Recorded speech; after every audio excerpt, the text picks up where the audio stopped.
ಮಾನ್ಯತೆಯನ್ನು ಕೊಟ್ಟು ಹಿಂದುಳಿದ ವರ್ಗಕ್ಕೆ ಮೀಸಲಾತಿ ವ್ಯವಸ್ಥೆಯನ್ನು ಜಾರಿಗೆ ತಂದಿರತಕ್ಕಂಥ ಮಾಜಿ ಪ್ರಧಾನಿ ದಿವಂಗತ BP ಸಿಂಗ್ರವ್ರನ್ನ ಕಾಂಗ್ರೆಸ್ನಿಂದ ಉಚ್ಚಾಟನೆ ಮಾಡಿದರು.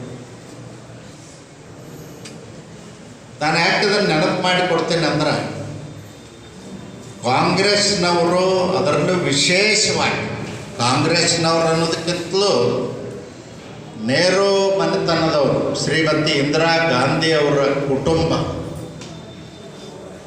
ಯಾವತ್ತೂ ಕೂಡ ಡಾಕ್ಟರ್ ಬಾಬಾ ಸಾಹೇಬ್ ಅಂಬೇಡ್ಕರ್ ಬರೆದಂಥ ಸಂವಿಧಾನವನ್ನು ಗೌರವಿಸಲಿಲ್ಲ.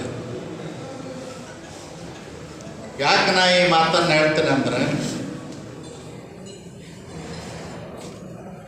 ಡಾಕ್ಟರ್ ಬಾಬಾ ಸಾಹೇಬ್ ಅಂಬೇಡ್ಕರ್ಗೆ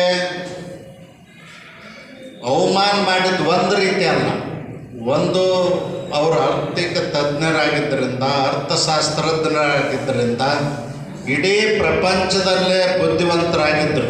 ಅಂಥವ್ರಿಗೆ ಹಣಕಾಸು ಇಲಾಖೆ ಕೇಳಿದ್ರು ಕೊಡದೆ ಕಾನೂನು ಇಲಾಖೆ ಕೊಟ್ಟು ಅವಮಾನಿಸೋದ್ರ ಜೊತೆಯಲ್ಲಿ ಪ್ರತಿನಿತ್ಯ ಕೂಡ ಹಿಂಸೆ ಮಾಡಿ ಅವ್ರನ್ನ ರಾಜೀನಾಮೆ ಕೊಟ್ಟು ಹೋಗೋ ರೀತಿಯಲ್ಲಿ ಪಂಡಿತ್ ಜವಾಹರ್ಲಾಲ್ ನೆಹರೂರು ಮಾಡಿದರು. ಪಂಡಿತ್ ಜವಾಹರ್ಲಾಲ್ ನೆಹರು ಅಂದ್ರೆ ಯುವಕರಿಗೆ ಗೊತ್ತೈತೋ ಇಲ್ಲ ಗೊತ್ತಿಲ್ಲ, ಇಂದಿರಾ ಗಾಂಧಿ ತಂದೆ.